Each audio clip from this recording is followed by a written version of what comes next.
Salut les amis, bienvenue dans ce nouveau numéro de Graines pour l'Afrique.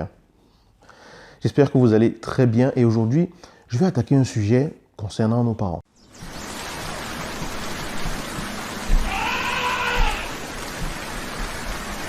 Souvent on se dit, oui, aux yeux de nos parents en général, on reste toujours des éternels enfants. Et là où ça devient un peu compliqué, c'est lorsque nous-mêmes nous sommes convaincus que nous sommes des éternels enfants et du coup, nous ne pouvons pas aider nos parents une fois devenus adultes, alors que nous le sommes devenus. Dans la tête d'un parent, son enfant reste un enfant la plupart du temps. Surtout nos parents africains, nos mamans encore plus. Vous voyez? Donc, lorsque vous êtes tout petit, ce qui se passe, c'est que si par exemple il y a un déménagement à la maison et qu'il faut soulever un meuble qui est lourd, quand vous avez 2 ans, vous ne pouvez pas aider. Et à ce moment-là, c'est les plus forts qui vont venir le faire et tout. Vous allez essayer de contribuer, on va dire, bon, non, attends à côté parce que ça, tu ne peux pas. Ça, c'est normal. Au fur et à mesure que vous grandissez et que vous devenez physiquement plus fort, vous êtes sollicité pour pouvoir aider à soulever un meuble, pour pouvoir faire ceci, etc. Et quand vous devenez vraiment un adulte, votre papa, votre maman sait que vous pouvez soulever tel meuble, vous pouvez faire telle chose et tout. Et du coup, on peut faire appel à vous en se basant sur cette force-là, cette force physique que vous avez. Mais souvent, ce qui est oublié, c'est que quand vous vous développez et que vous faites aussi face aux challenges de la vie, vous développez aussi une certaine force mentale, une certaine force psychologique, une certaine façon de voir la vie qui peut être différente de la façon que l'on vous a toujours enseigné jusqu'ici. Vous pouvez même prendre conscience d'un certain nombre de choses dont les parents n'ont pas pris conscience. Donc autant quand vous devenez plus grand, vous pouvez participer physiquement, autant quand vous devenez plus grand, vous pouvez participer aider financièrement, mais vous pouvez aussi aider par les conseils que vous donnez, par le fait d'attirer l'attention sur quelque chose concernant vos parents. Donc, il ne faudrait pas qu'on puisse faire appel à vous pour aider financièrement, pour résoudre des problèmes matériels dans la famille et tout. Mais quand il y a des situations qui touchent plutôt aux valeurs, à la façon de se comporter des membres de votre famille ou même de vos parents et par rapport à une certaine façon dont ils sont comportés, que vous sentiez que vous n'êtes pas capable de le faire. Parce que vous sentez que vous ne pouvez pas donner de conseils ou donner de leçons à vos parents. C'est là l'erreur. À mon avis, lorsqu'un enfant devient plus grand et qu'il peut participer à différents niveaux, il devrait pouvoir participer également à faire aller plus loin la compréhension de certaines choses à ses parents. Parce que vos parents, même si vous restez leur enfant, à un moment donné, quand ils se rendent compte que vous êtes devenu un homme, une femme accomplie, avec des valeurs, avec une façon de voir la vie qui vous guide au quotidien, que vous êtes responsable et que vous leur donnez même des conseils ou que vous leur dites même que cette façon de faire, ça ne va pas. Je pense que tu devrais plutôt faire comme ça. Tu as toujours fait comme ça depuis que je suis petit, je te vois faire ça et tout. Mais il est peut-être temps que tu changes parce que voilà comment tu pourrais voir les choses et tout. Il vous respecte. Il ne va peut-être pas être d'accord au début. Il va peut-être vous en vouloir même de lui dire ça. Mais tout dépend de comment vous le dites.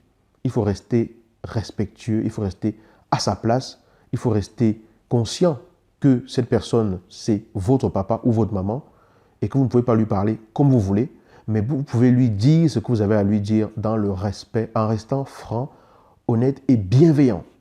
C'est surtout ça qui manque en général, parce que souvent on reproche, on attaque, mais on ne reste pas bienveillant. Quand vous êtes bienveillant, que l'autre voit que vous parlez vraiment dans le cœur de construire, mais que vous attirez son attention sur une façon de se comporter peut-être qui est déplacé vis-à-vis de la famille, de vous, de l'autre parent et tout, en restant dans une atmosphère de bienveillance, vous pouvez le faire comprendre. Parce que vous avez grandi. Vous avez des muscles pour pouvoir soulever le meuble que vous ne pouviez pas avant.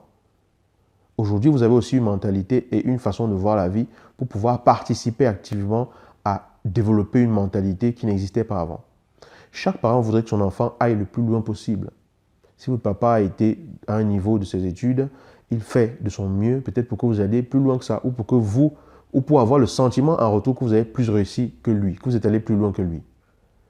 En général, dans le domaine professionnel, c'est ça, c'est ce qu'on recherche, c'est ce que les parents recherchent. Ils veulent que les enfants soient beaucoup plus accomplis qu'eux, ou au minimum autant que s'ils l'ont été, mais qu'ils le soient beaucoup plus. Mais souvent, ce qu'ils oublient aussi, c'est que il est important aussi que dans la façon de concevoir la vie, l'enfant, lui, porte la génération plus loin. Parce que si un enfant se développe et s'arrête exactement où ses parents sont arrêtés, on ne pourra jamais porter les prochaines générations plus loin. Et porter les générations plus loin, c'est aussi porter les générations plus loin dans la façon de penser, dans la façon de comprendre les choses. La compréhension que le parent a eue jusqu'ici par rapport à la façon dont il vous a éduqué et tout, vous, il vous a transmis, alors que vous étiez petit, ce que lui, il a compris étant adulte. Ça veut dire que vous êtes plus en avance sur lui, parce que quand vous allez vous développer avec ce que lui, il a compris étant adulte, vous, quand vous arriverez adulte, vous allez comprendre peut-être plus de choses par rapport à certains domaines que lui n'a pas compris, parce qu'il vous a transmis ce qu'il avait déjà compris étant adulte. Et vous, quand vous arrivez adulte, vous allez peut-être un peu plus loin que ça. Bien sûr, si vous êtes dans l'attitude qu'il faut pour développer plus de sagesse. Vous voyez, et à ce moment-là, vous pouvez aider en retour. Donc, moi, je pense qu'on peut expliquer certaines leçons à ses parents, qu'on peut donner des conseils à ses parents, qu'on peut attirer l'attention de ses parents sur ce qui ne va pas, en restant bienveillant, respectueux, correct, et que c'est même ce qu'il faut faire.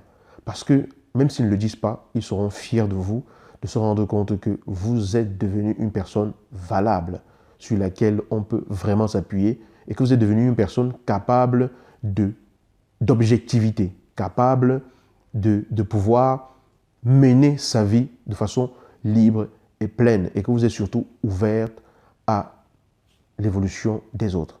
D'accord? Voilà, donc essayez ça, essayez de dire ce que vous ne trouvez pas correct en restant courtois, en restant respectueux, en restant à votre place et tout, parce que c'est ainsi que tout le monde profite du niveau de compréhension et de croissance que vous avez atteint, de conscience que vous avez atteint.